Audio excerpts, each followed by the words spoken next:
Bom dia! Esse aqui é o primeiro episódio do podcast Cajugo. Eu me chamo Mariana. E eu, Guilherme Bastos, e sejam muito bem-vindos. O nosso primeiro convidado de hoje é o Dr. Professor Edmilson Mota, professor de licenciatura da UF Campus. Seja bem-vindo, professor. Tudo bem? Tudo bem, Guilherme. Obrigado, Mariana. Obrigada. Seja bem-vindo, professor. Então, você pode falar um pouquinho sobre você? Sobre a sua história? Então, eu sou professor aqui na UF há mais de 12 anos, assim que foi aberto aqui o curso de licenciatura em Geografia, mas antes de eu vir para a UF, eu já era professor de Educação Básica por volta de 20 anos. Então, fui professor, né, da Educação Básica... Muito tempo, né? Muito tempo, né? É verdade. Na rede estadual de Minas Gerais e depois na rede estadual do Rio de Janeiro. Escolas particulares, faculdades privadas. Mas, calma aí, o que te fez sair de Minas Gerais e ir para o Rio? Boa pergunta. O que me fez vir para o estado do Rio foi a pesquisa. Sim. Eu era professor na rede e em Minas tem um plano de carreira que incentiva os professores a fazerem mestrado. E a época também não. Nossa! Exato. Aí eu fiz a prova, processo seletivo na UENF, para políticos sociais. Eu fui aprovado e vim para cá com bolsa. Eu era bolsista pelo Estado, o Estado financiava. Mas aí depois vieram outras oportunidades de concurso para aqui, né? Porque Campos é um polo de educação e eu fiquei em Campos. E tá aqui até hoje, né? Tá, até a aposentadoria, né? E dentro da UF Campus, professor, E dentro da UF Campus, O que você faz aqui? Na UF, né, eu sou professor do curso de licenciatura, pertenço ao departamento de Geografia. Na graduação, eu ministro as disciplinas de Fundamentos Teórico e Metodológico no ensino da Geografia, onde a gente tem um recorte conceitual das categorias de análise, principalmente o estudo da paisagem, uma perspectiva histórica, né, porque Campos Goytacazes é uma cidade que ela passa por todo o processo histórico de formação colonial, né? Exatamente. Sim. Então a gente tem aqui desde características de uma história que passa pelo contexto do barroco, né? A gente percebe isso na paisagem, então a gente faz um estudo nesse sentido e fazendo um recorte também aí, racial também. E tem outra disciplina que é mais dos últimos períodos, que é multiculturalismo, né? Que é Geografia e Ensino Multiculturalismo. Inclusive, ele deu aula pra gente. Exatamente. Pois é. Então, vocês já sabem um pouco sobre... Já conhecemos. Mas multiculturalismo, professor, uma palavra tão grande assim, né? O que vem por trás dessa palavra? O que significa? O multiculturalismo. Então, o multiculturalismo, ele é um conceito operante, né, que ele tem várias interpretações. Ele é um conceito polissêmico, mas dentro do contexto da educação, ele chega no Brasil através do campo do currículo por duas pioneiras da área de educação. Uma é a professora Vera Candô, da PUC Rio, que vai trazer essa discussão do multiculturalismo, interculturalismo, são matrizes conceituais para pensar a diferença, o outro. E a professora Anne Venick, da UFRJ, que foi inclusive a minha orientadora de doutorado.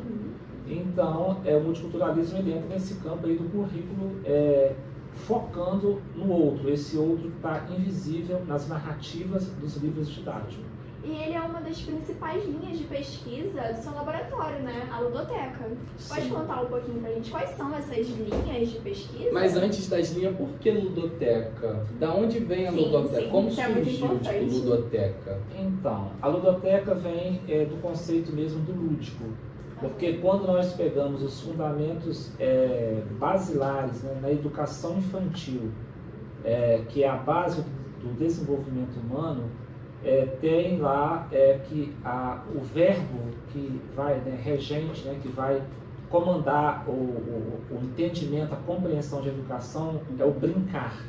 Sim. Então, o brincar ele é um processo de desenvolvimento humano, que ele começa na infância, mas ele deve permanecer durante toda a vida, porque enquanto nós estamos vivos, a gente está se desenvolvendo. E o brincar ele faz parte da natureza humana.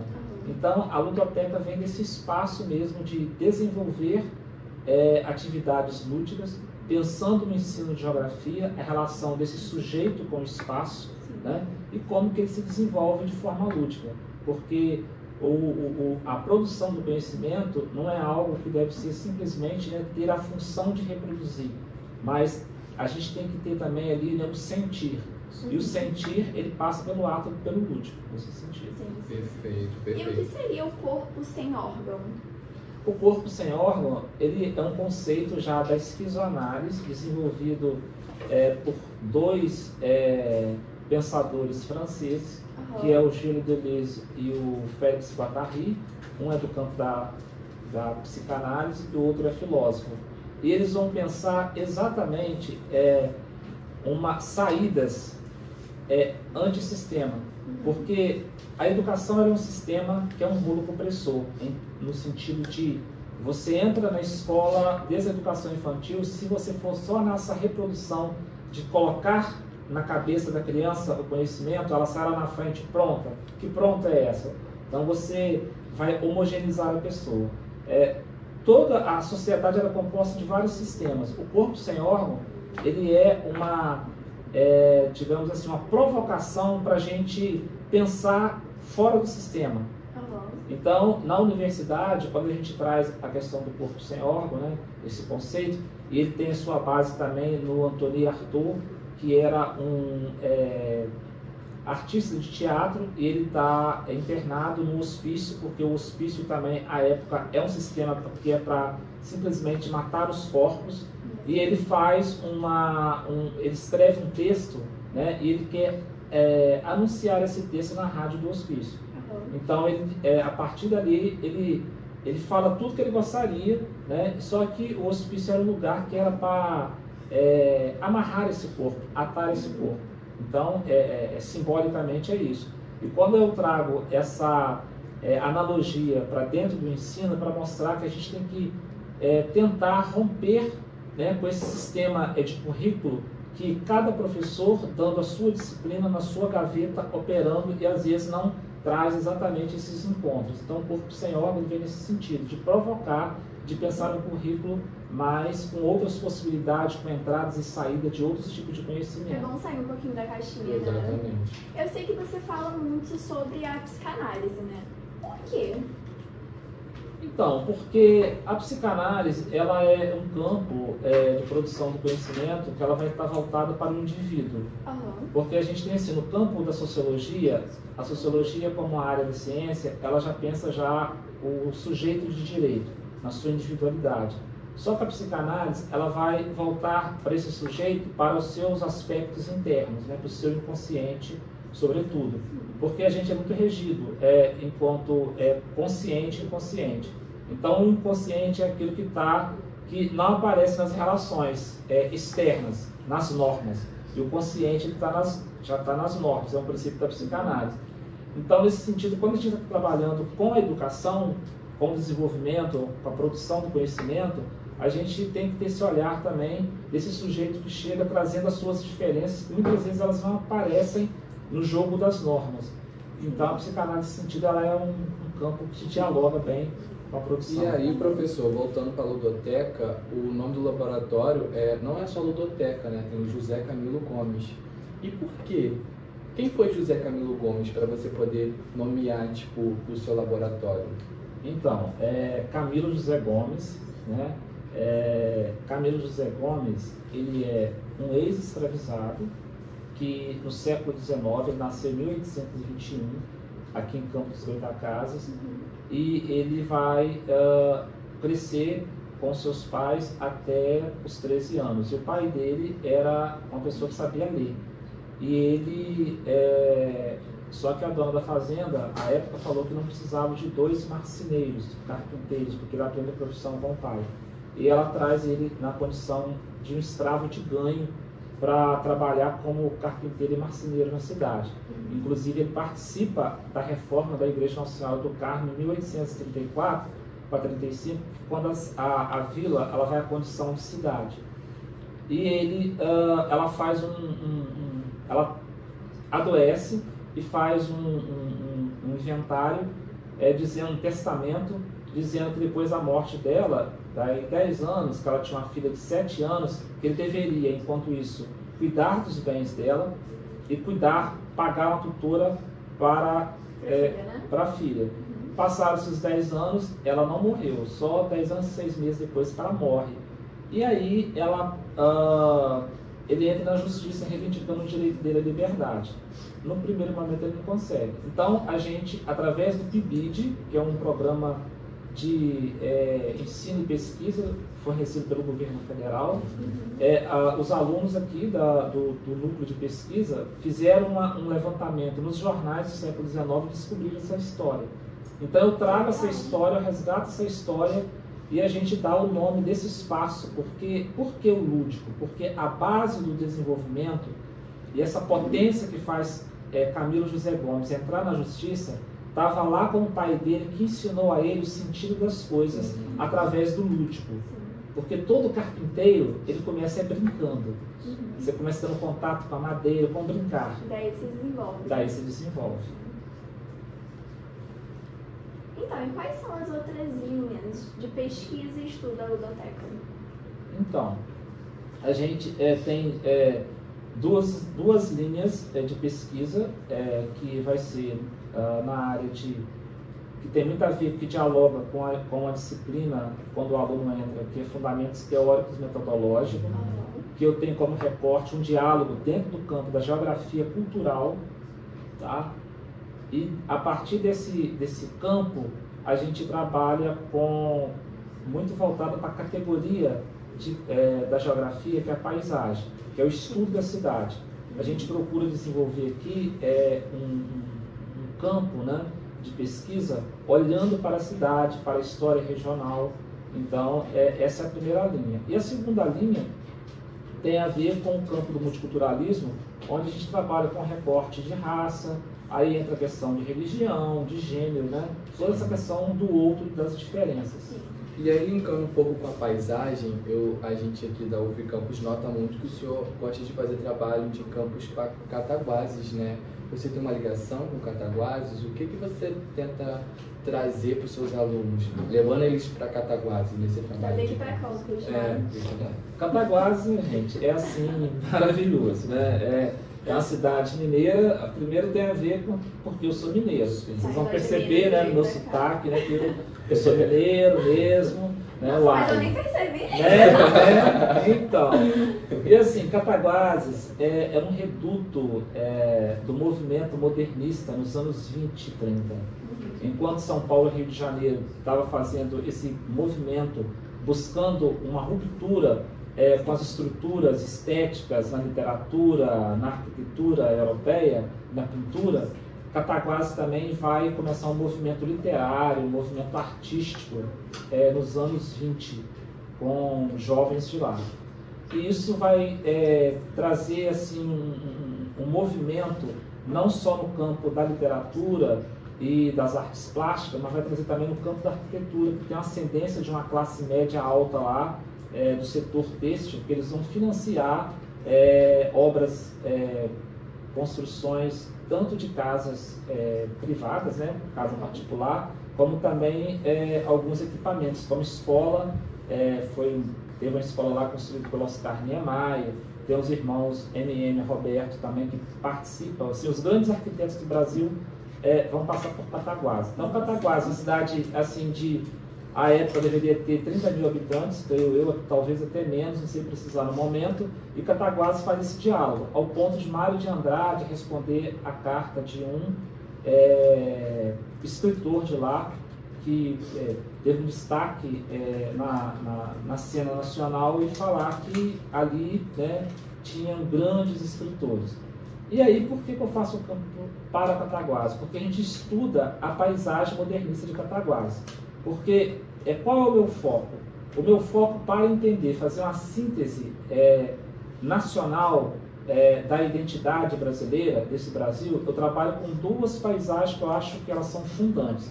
A paisagem barroca e a paisagem modernista, porque elas trazem elementos da identidade nacional.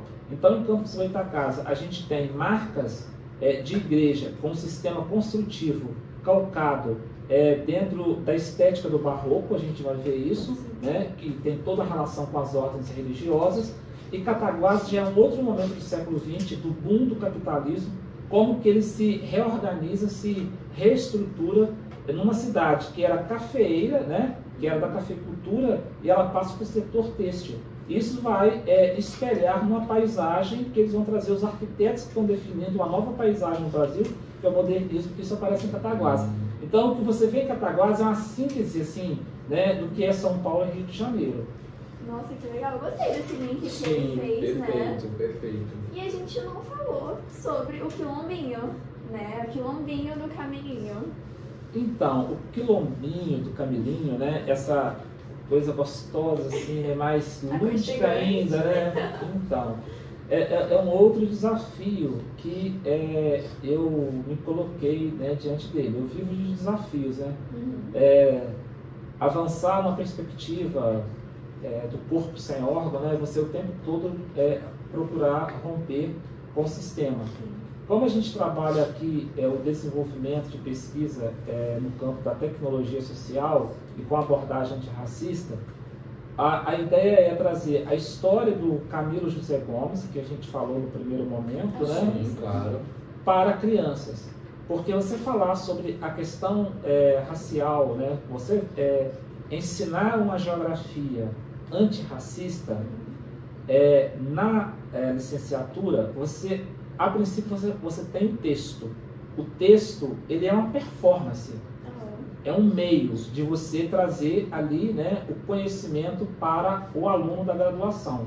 Mas não é suficiente. O racismo, para você combater, ele perpassa, é como se fosse um iceberg, né? Você tem a ponta ali que aparece, quando a gente fala de racismo, a gente lembra de xingamentos e tudo, só que você tem o que está por detrás, que é o inconsciente, é aquilo que não aparece, é o medo, é a invisibilidade. Então, a gente começa a entender que é preciso falar para as crianças também. E como falar sobre o racismo? Então, a melhor maneira de você falar, eu não sei qual é a melhor, mas o caminho que a gente tem buscado é chegar até esse público. E eles têm os seus medos, eles têm as suas questões. A gente fez recentemente, né, tá para ser lançado o livro Camilinho, né, o Menino Quilombinho, e tem uma parte do texto que é para a criança, que ele fala assim: quando eu fui arrancado da casa de meus pais, o medo me assustava e a violência me calava, porque o racismo ele tem esse poder de desumanizar, diminuir, invisibilizar, criar um medo, e a sua existência, ela morre. Então, nesse sentido, falar para essa criança que ela se veja. Então, no livro ele fala, eu sou uma criança pretinha, de cabelos, né, espiralados, enrolados. Por quê? Porque a criança preta, ela precisa de se ver, né? Ela precisa de ter esse espelho para ela se gostar. Então, nesse sentido, o Camilinho, ele vem nessa abordagem. E aí tem o quilombinho do Camilinho, que no livro também ele fala, olha, na universidade um quilombo eu criei, eu inventei. Então a gente cria aqui, né, um quintal de ervas medicinais. Que interessante. Né, que ele aprendeu com a mãe. Sim. E aí a gente reproduz isso aqui. E a ideia é levar essas ervas, por exemplo, ele fala assim, né, se eu tinha dor na mão, ela banhava com manjericão, fala no livro, né? Ele fala assim, entre as plantas campeãs eu usava hortelã.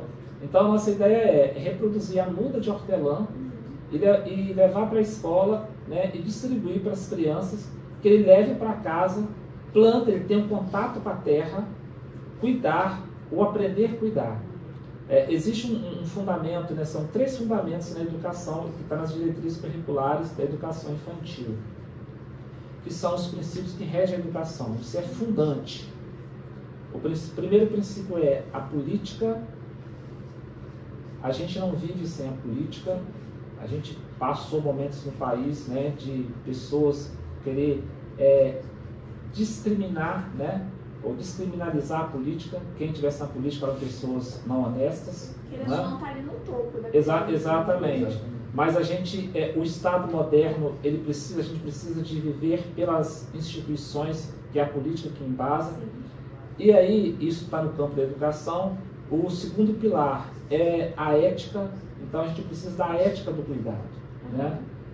A gente vem de gerações, eu, por exemplo, sou de uma geração que os nossos pais, por mais que eles nos amavam, eles às vezes não tinham cuidado conosco o suficiente enquanto infância. A gente ficava muito vulnerável, né, aos assédios, às violências. Imagina uma criança escrava em 1830.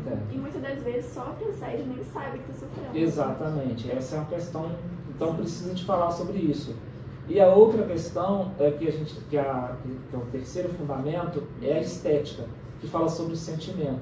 Então, tanto sobre a sensibilidade, tanto o quintal, né, o quilombinho, quanto a ludoteca tem esse lugar do sensível, da arte. E quando a gente fala da arte, não é para as pessoas serem artistas, mas é para mostrar que a arte é um meio de te tocar, de te mudar, né, de mudar você, né, de fazer você uma pessoa mais sensível e menos só funcional, porque a gente não é só função. Né? Sim, exatamente. Então, aí já que você está falando das crianças, nós temos aqui a Cidade Imaginária, que você é muito conhecido por ter desenvolvido esse jogo. Você poderia explicar rapidinho pra gente como que a gente pode brincar? E a gente até poderia fazer uma dinâmica, né? Você montar essa cidade imaginária. Legal. Como que... Vamos fazer isso aqui agora? Bora! Primeiro você pode explicar, né?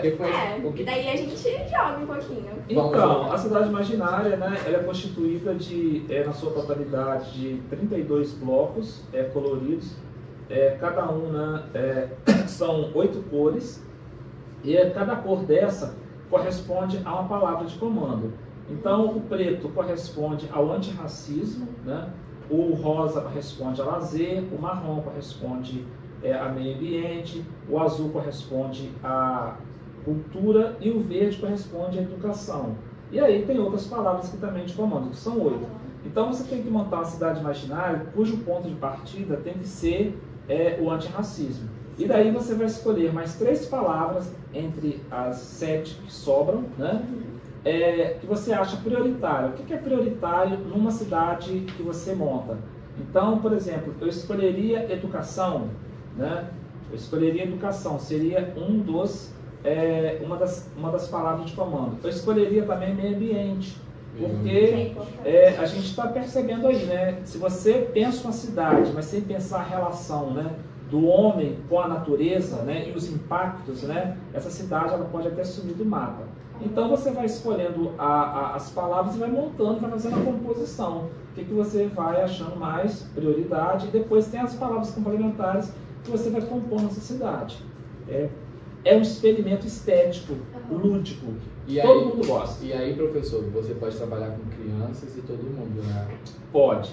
Eu estava numa Bienal do livro, aqui na cidade de Campos Goytacazes, e assim, pelas cores chama atenção, tanto de adulto quanto principalmente das crianças. Como aqui a gente trabalha com o público mais a partir do 9º ano e ensino médio, eles já têm o domínio dessas palavras. Mobilidade, que é mobilidade urbana, sim, né? Sim. Educação. E aí eu me lembro que uma criança me perguntou o que era a palavra mobilidade.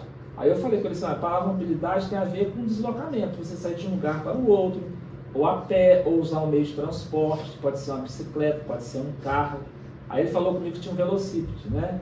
Aquele velotrol, vários tem nomes assim. Aí ele falou assim, então na minha casa eu tenho um velocípede, então eu vou usar como a minha mobilidade. Eu falei, isso mesmo, então ele entendeu o conceito, né? Levou pro meio dele. Levou pro meio dele, falar a linguagem dele. Ai, muito bacana. Então quer dizer que a gente pode brincar com a nossa família um final de semana? Pode. Nossa, que legal! Porque ela é imaginária, você pode fazer do seu jeito. Agora, uma coisa a gente não pode esquecer do ponto de partida. Como pensar uma cidade, né, na sua imaginação, elencando o antirracismo, porque o antirracismo é a estratégia. Sim. Não basta eu dizer que eu não sou racista.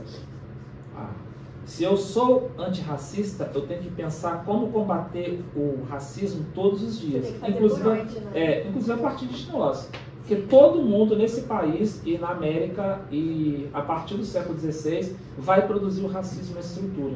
Porque a gente só tem uma organização mundo no projeto iluminista francês, do homem universal, desumanizando aquele que não é europeu. Então o outro sempre vai ser a sub-raça. Então a gente já tem aí já uma estrutura histórica.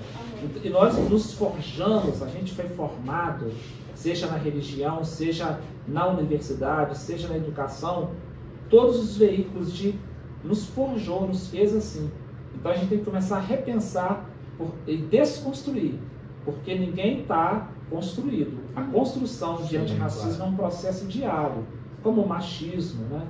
E outras categorias. Falando então no brincar, a gente nota aqui dentro da ludoteca que os alunos estão confeccionando fantoches, né?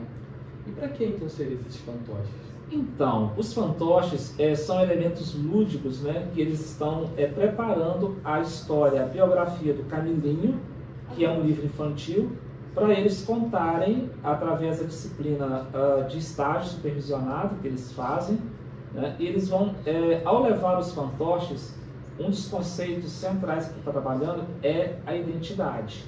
A identidade fala da relação do sujeito com o lugar.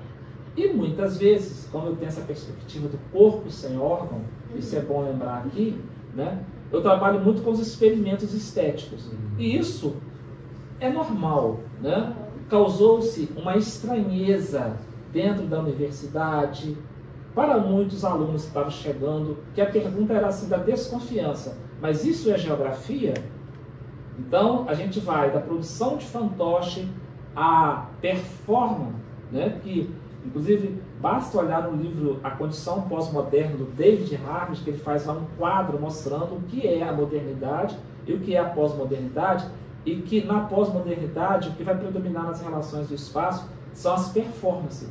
Então, bater lata é geografia? É geografia, né? Só não é uma geografia positivista no século XIX.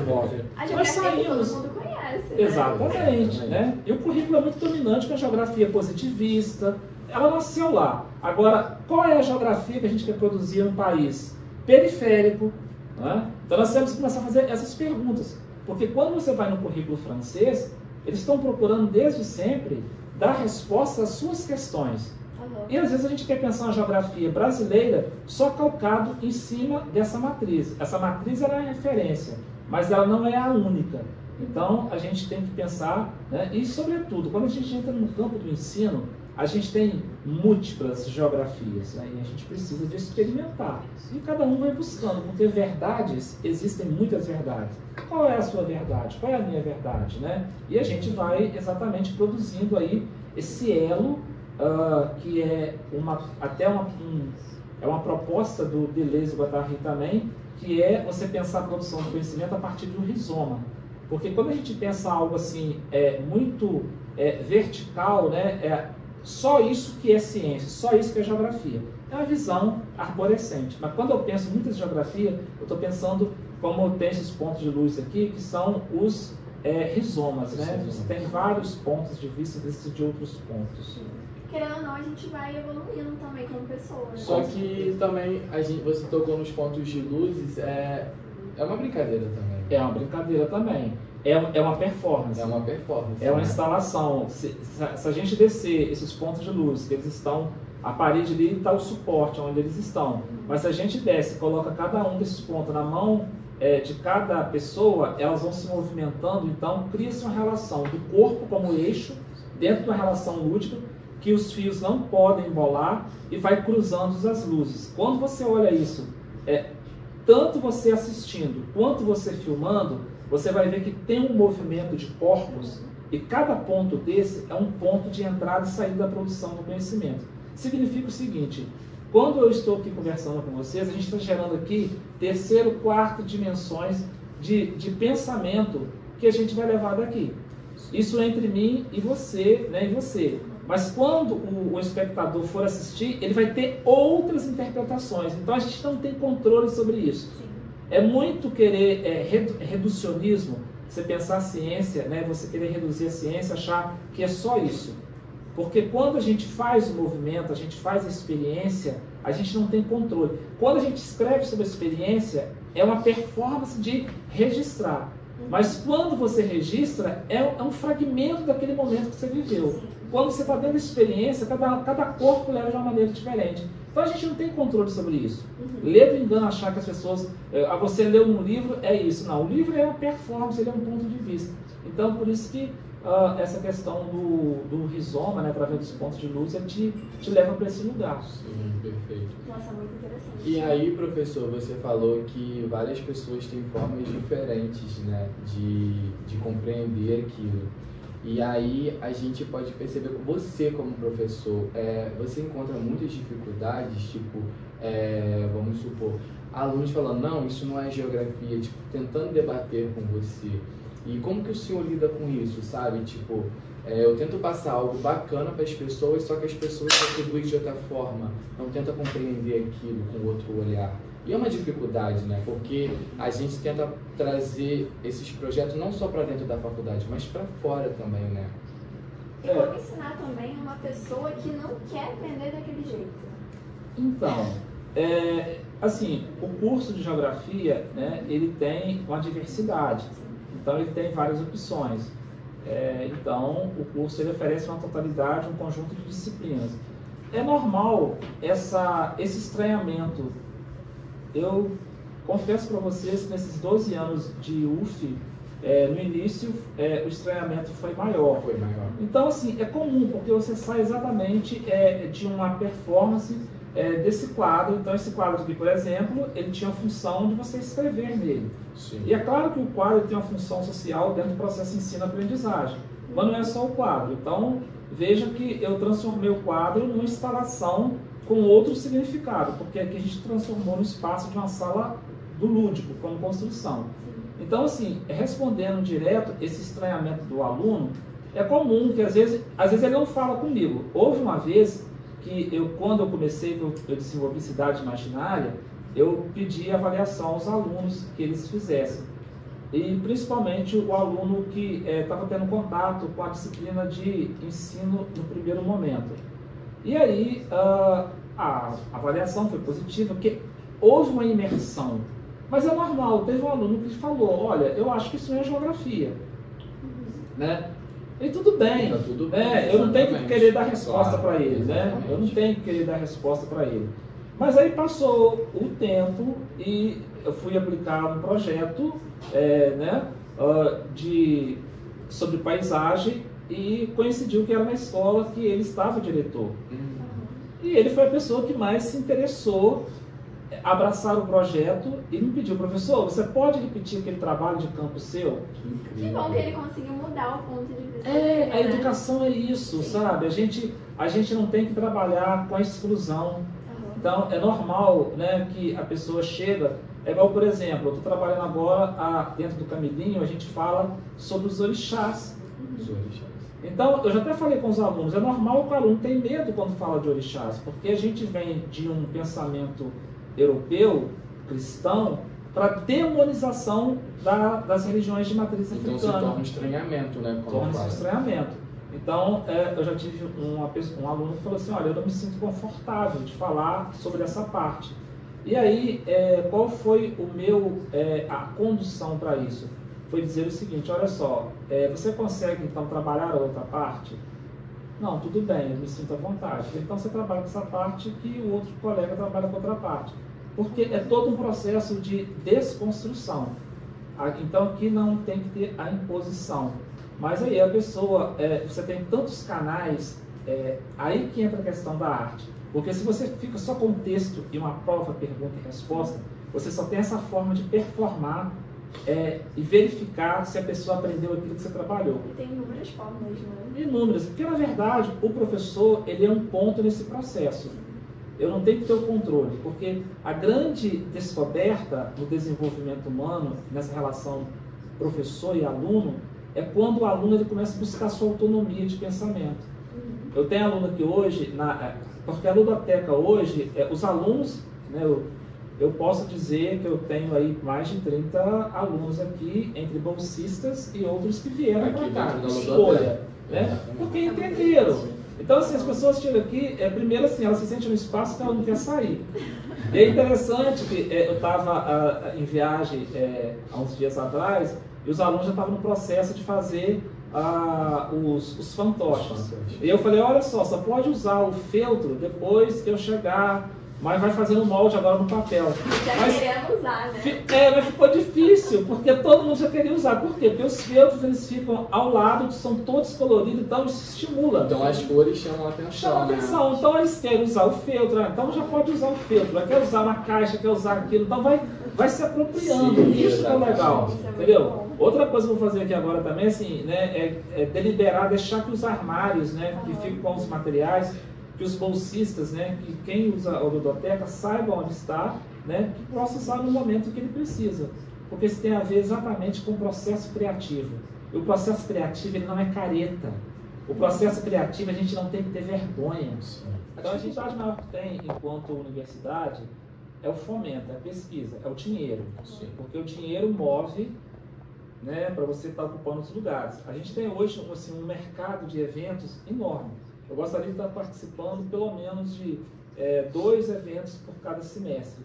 Mas às vezes fica impossível, primeiro porque alguns eventos que eu gostaria de participar, e eu estou pensando nessa estrutura, eu preciso que os alunos, né, estejam junto comigo, os bolsistas e tudo mais. Porque a pesquisa, eu só sou condutor, mediador, mas a pesquisa do aluno.